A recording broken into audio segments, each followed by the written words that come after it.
I've always liked the saying, you cannot get dry until you get out of the shower. This refers to detoxing because it's so important to limit the exposure to toxic chemicals and substances which can turn on inflammation in the body and cause disease.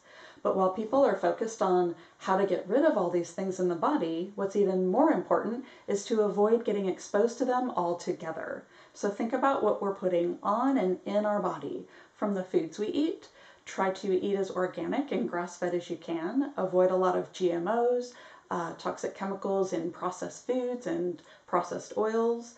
Think about what you're putting on your body. Us girls are probably the most guilty in all the stuff we put on our body, from our hair products to our makeup, lip balms, sunscreens, fragrances, lotions, you name it.